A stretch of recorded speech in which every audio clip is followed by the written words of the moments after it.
अभ्यास भाग 1 इयत्ता 5वी धडा 2 पृथ्वीचे फिरणे. विद्यार्थी मित्रांनो, आपण मागच्या वेळी पृथ्वीचे परिवलन म्हणजे काय आणि पृथ्वीच्या विषुववृत्तामुळे पृथ्वीचे 2 समान भाग उत्तर गोलार्ध आणि दक्षिण गोलार्ध कसे होतात हे बघितले. आता आपण पृथ्वीचे फिरणे या धड्यातील पुढचा अभ्यास करणार आहोत. त्यामध्ये पृथ्वीच्या फिरण्यामुळे दिन आणि रात्र कसे होते हे आपण बघणार आहोत. त्यासाठी आपण एक मोठ्या टेबलावर मधोमध एक मेणबत्ती उभी ठेवायची आहे. मेणबत्तीभोवती एक मोठे वर्तुळ काढायचे. या वर्तुळाच्या एका बिंदूवर पृथ्वी गोल ठेवा. मेणबत्ती पेटवा. त्यानंतर खोलीत अंधार करा. मेणबत्ती म्हणजे सूर्य आहे असं समजा. या आकृतीमध्ये बघा, अशा पद्धतीने तुम्हाला पूर्ण प्रयोग करायचा आहे. समजतंय ना? पृथ्वी गोलाच्या कोणत्या भागावर उजेड पडतो, कोणत्या भागावर उजेड पडत नाही ते बघा. पृथ्वीचा गोल दिसतोय तुम्हाला. आता इथं मोठा पृथ्वीचा गोल पण दाखवलेला आहे आकृतीमध्ये बघा. तर ज्या भागाकडे मेणबत्ती आहे तिथे तुम्हाला उजेड पडलेला दिसतोय आणि मागच्या भागावर इथे बघा, या गोलामध्ये इथं अंधार दिसतोय ना, काळा भाग जो दिसतोय तो हा मागचा भाग आहे. तर बघा, पृथ्वी गोलाच्या कोणत्या भागावर उजेड पडतो आणि कोणत्या भागावर उजेड पडत नाही. ठीक आहे. पृथ्वी गोलाकडे उत्तर ध्रुवाकडून पहा आणि घड्याळाच्या काट्याच्या विरुद्ध दिशेने फिरवा. आपली पृथ्वी ही स्वतःभोवती याच दिशेने म्हणजे पश्चिमेकडून पूर्वेकडे फिरते. पृथ्वीगोलाचे विविध भाग क्रमाक्रमाने उजेडात येतात आणि त्याच क्रमाने उजेडापासून दूर जातात. ज्या भागावर उजेड पडतो तेथे दिन आहे, तर जेथे उजेड पडत नाही तेथे रात्र आहे असे आपण म्हणतो. समजलं का? जशी जशी ही पृथ्वी आता गोल गोल फिरेल तसे उजेडातला भाग अंधारात जाईल आणि अंधाराचा भाग उजेडात येईल. अशा पद्धतीने ज्या भागावर उजेड असतो त्या भागातल्या लोकांना दिवस दिसतो आणि जो भाग अंधारात जातो मागच्या बाजूला तिथे रात्र होते. तर आता तुम्हाला समजलं असेल पृथ्वीवर दिवस आणि रात्र कसे काय होतात. तर हा प्रयोग तुम्ही घरीसुद्धा तुमच्या आईवडिलांच्या समोर, दादा ताईच्या समोर करून रात्रंदिवस कसे होते हे बघू शकता.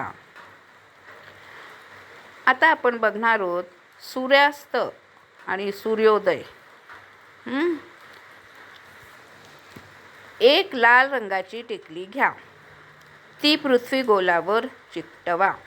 वरील प्रयोगाप्रमाणेच पृथ्वी गोल व मेणबत्ती घेऊन प्रयोग करा. जसा आता आपण हा प्रयोग केला होता तसाच पुन्हा करायचा आहे, पण आपल्याला एक टिकली लावायची आहे आणि आपला पृथ्वी गोल हा फिरतच राहणार आहे. जशी आकृतीमध्ये आपण ठेवलेला होतं तसंच सगळं ठेवायचं आहे. फक्त पृथ्वी गोलावर एक टिकली लावायची आहे. म्हणजे टिकलीचा भाग कुठे जातोय, तिथे केव्हा उजेड पडतोय, केव्हा अंधार पडतोय हे तुमच्या नीट लक्षात येईल.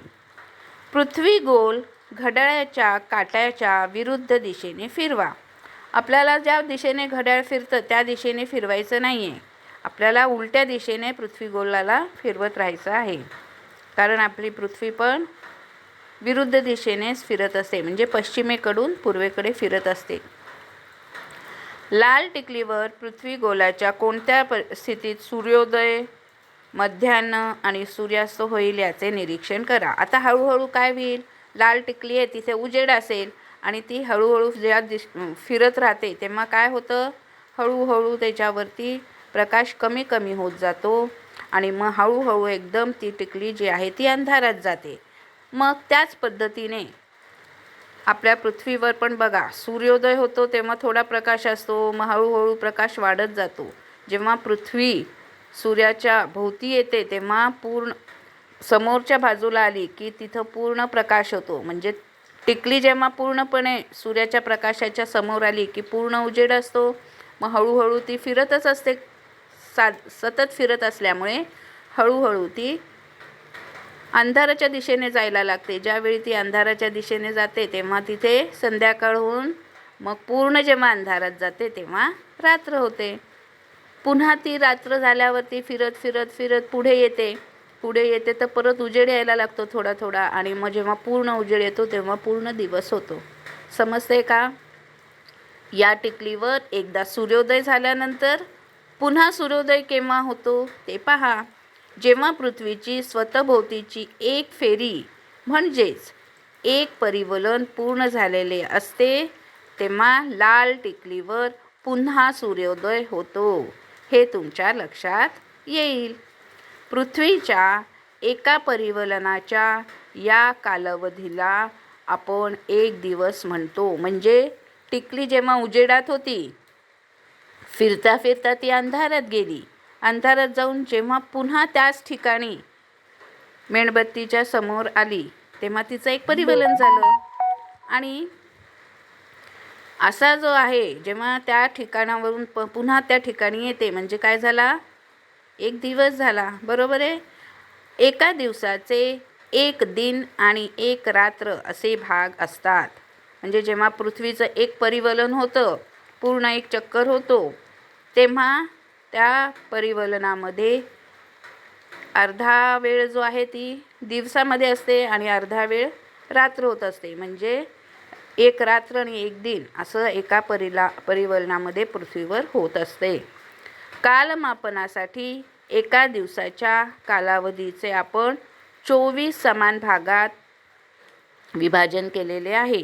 बरोबर आहे ना? 24 तासाचा आपण एक दिवस आहे असं म्हणतो.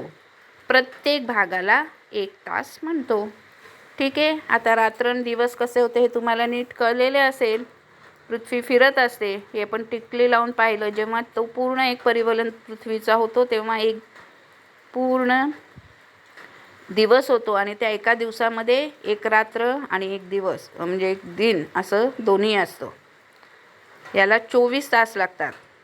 समजलं का? पूर्ण एक परिवलन होण्यासाठी पृथ्वीचं 24 तास लागतात आणि त्या 24 तासांना आपण प्रत्येकाला एक एक तासामध्ये विभागले आहे. समजलं? आता वर्ष कसं असतं ते आपण बघणार आहोत.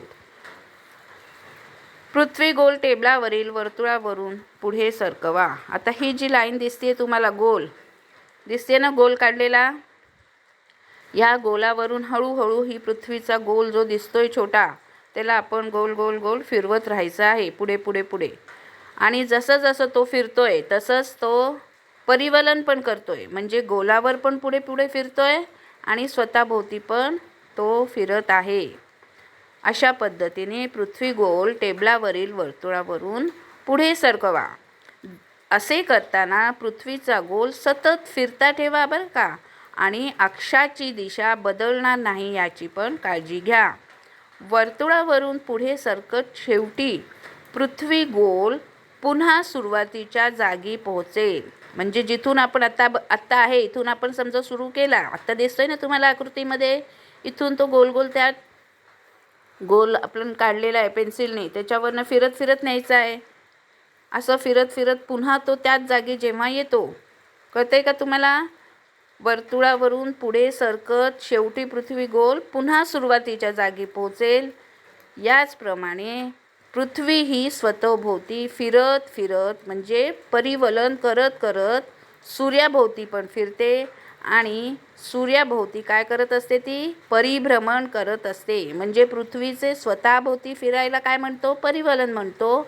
आणि स्वतःभोवती फिरत असून शिवाय त्या वर्तुळावर पण ती फिरत असते. आणि जेव्हा तिचं पूर्ण एक राऊंड पूर्ण होतो, एक चक्कर पूर्ण होते, त्याला काय म्हणतात? परिभ्रमण. सूर्याभोवती फिरण्याला, पृथ्वीच्या सूर्याभोवती फिरण्याला परिभ्रमण असे म्हणतात.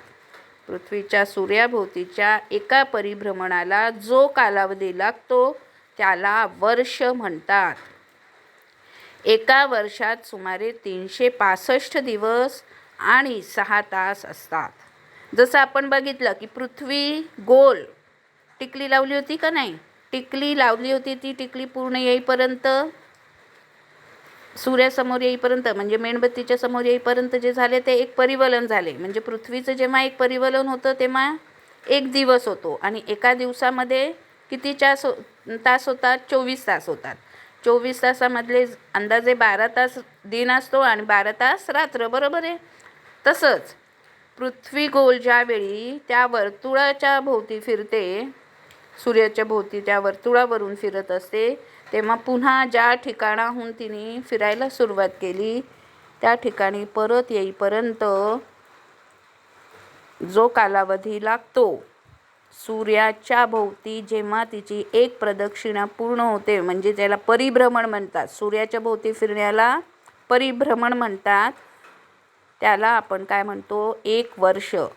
त्या ठिकाणी पुन्हा ती आली म्हणजे त्याला 1 वर्ष लागतो. आणि एका वर्षामध्ये किती होतात दिवस? तर 365 दिवस 6 तास असे असतात.